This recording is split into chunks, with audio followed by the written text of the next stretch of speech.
Sometimes people become empaths not because they were born that way, but because they were forced to feel more than they could handle too early. In childhood, before age 10, the world for an empath isn't pictures and games, but waves. Adults' moods, the tension in the air, the pauses between words. They don't yet know the word psychology, but they already live within it. An empathic child often grows up in a home where emotions aren't named. They might say, everything's fine, but the body senses that it isn't. And then what Jung called early adaptation kicks in.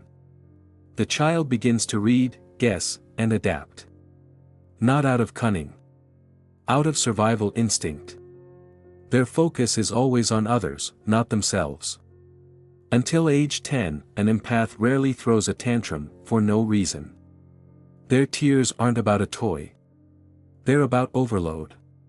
Too much noise, too many other people's feelings, too little space to be themselves. But adults often see children as sensitive, vulnerable, and tender. And they don't realize that a complex internal defense system is already forming within. Such a child becomes easy early on. They try not to disturb, anger, or upset others. They notice when their mother is tired, even if she's smiling. They sense their father's tension in the footsteps in the hallway. And gradually, they internalize the trigger: to be loved, I must feel others more strongly than I feel myself. Jung wrote that repressed feelings don't disappear, they retreat into the shadows. In empaths, this shadow forms early. The child learns to suppress anger, fear, and resentment because there's no adult nearby who can withstand them. And then a strange maturity appears in the child's eyes. Not wisdom, but wariness. Until the age of 10, empaths often thrive on solitude.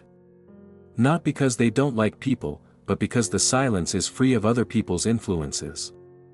They can play alone for long periods, fantasizing, talking to objects, and escaping into imaginary worlds. This isn't an escape. It's a way to reconnect with themselves when reality is too loud. Interestingly, empathic children often feel guilt that no one has directly instilled in them. Guilt for adults' bad moods.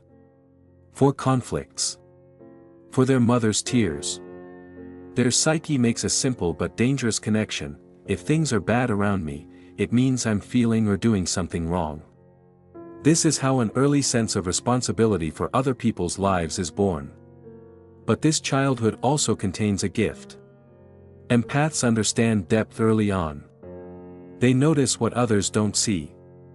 They feel pain, but also warmth, and more powerfully. They can be incredibly kind, compassionate, and sensitive to beauty. It's just that no one explains to them how to use this gift without destroying themselves. By age 10, such a child already has an internal rescuer archetype. They don't yet know that they will carry this into adulthood. For now, it manifests itself simply: to comfort, to support, to be there. But without someone nearby to teach boundaries, this archetype will become a trap. This story isn't about pity. It's about understanding.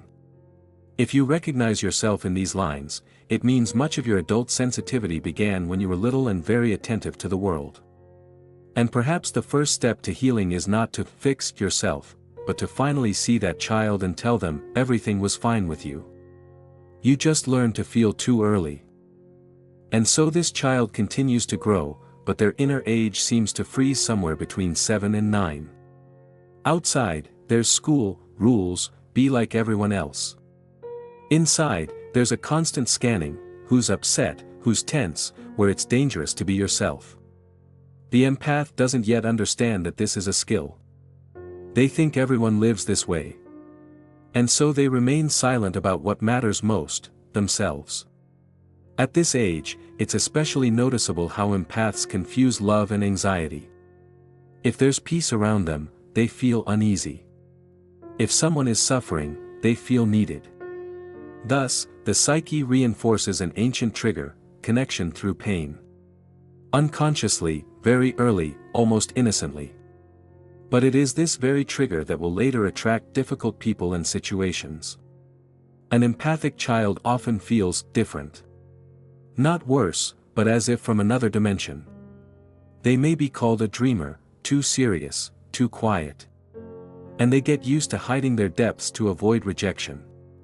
This is how a mask is formed, the Jungian persona, which offers salvation but also distances one from the true self. Sometimes, such children are faced early on with questions that have no childlike answers. Why do people get angry? Why does love fade? Why do adults lie to themselves? These questions aren't asked out loud. They remain internalized, creating the feeling that the world is more complex than people say. And the empath learns to live between the lines. It's important to understand one thing: an empath in childhood isn't weak. This is a child with a nervous system tuned to depth. They feel more because their psyche seeks security through understanding. If I sense everything in advance, nothing will happen to me. That's what the little inner strategist thinks. But this strategy comes at a price. By age 10, an empath may have a poor understanding of what they want. Their desires are mixed with the expectations of others.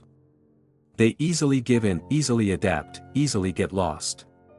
And no one notices that behind this convenience lies chronic tension. And yet, there is hope in this story. Because what formed as a defense can become a conscious strength. Sensitivity is not a death sentence. It's a language.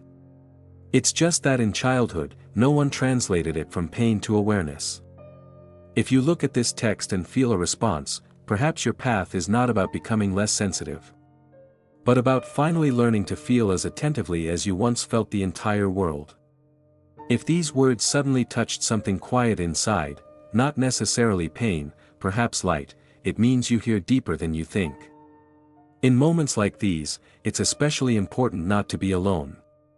Support the channel by subscribing or sending a warm message.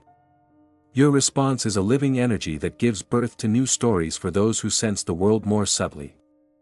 And perhaps the quietest moment in this story is the moment when the empathic child first understands. No one will ask them how they are. Not because they are unloved, but because they are doing too well. They smile, nod, say, "Fine," and the adults believe them. Thus, another deep layer of the shadow is formed. My feelings are not as important as the feelings of others. From this age, the empath begins to live not by desire, but by reaction.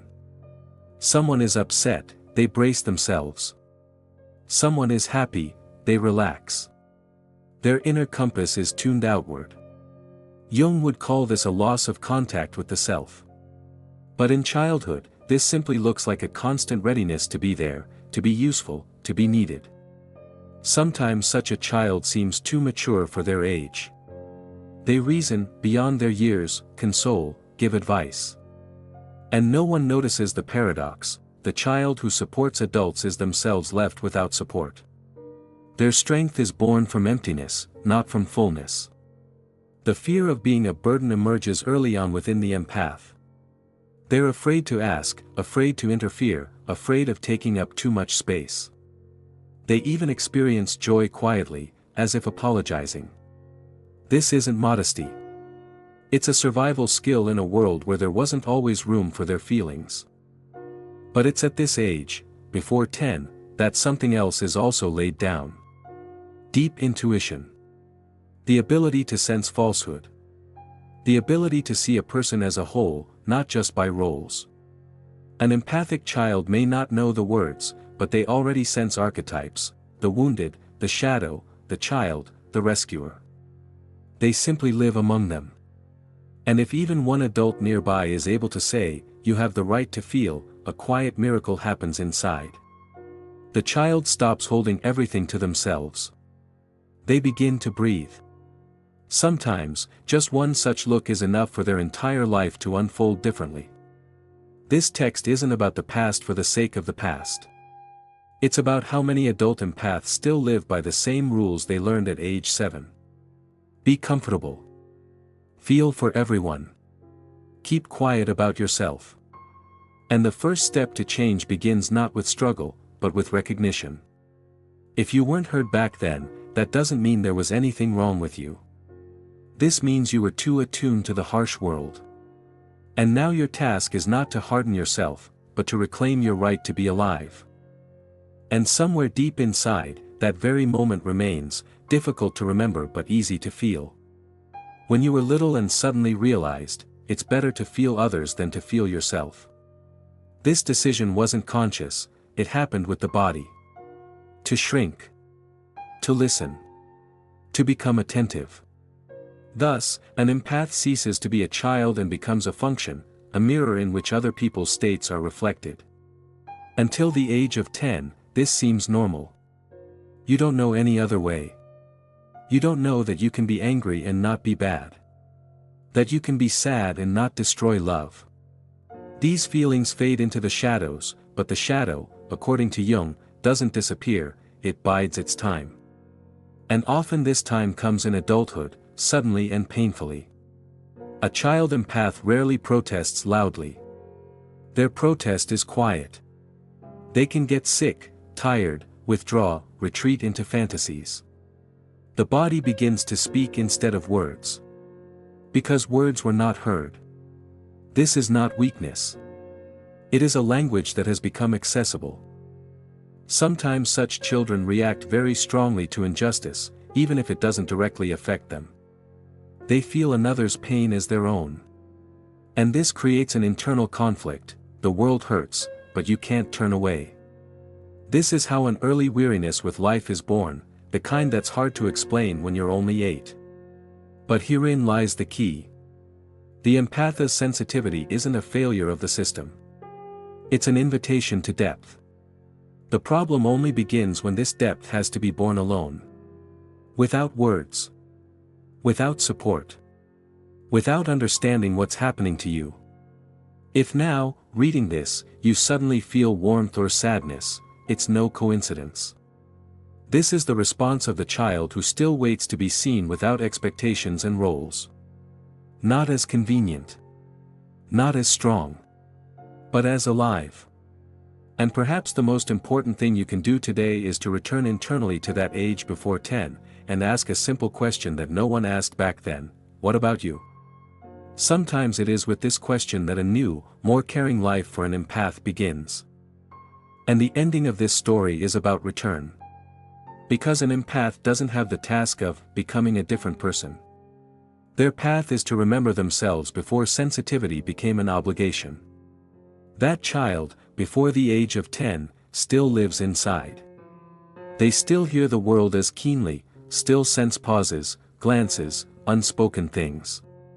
But now an adult can appear nearby, you yourself. Not demanding. Not judging.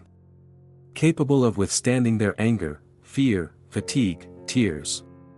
Jung said that healing begins where consciousness meets the shadow.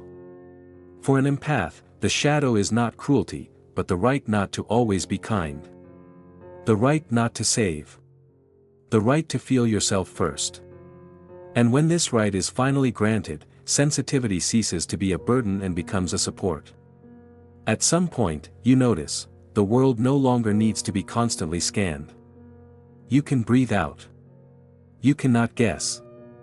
You cannot be convenient. And then empathy changes direction, it stops leaking outward and begins to fill from within. This ending is quiet. No applause. No sudden turns. You just catch yourself one day choosing not out of fear, but out of response. Not because you have to, but because you want to. And in that choice, life suddenly appears. If you were that child, know this: it wasn't all that difficult for you. You simply became the focus of attention too early. And now it's time to become present. For yourself. If this story resonated with you, write in the comments what exactly you felt. One thought, one word, one memory. Your responses are important, they create a space where there are more of us, those who feel more deeply.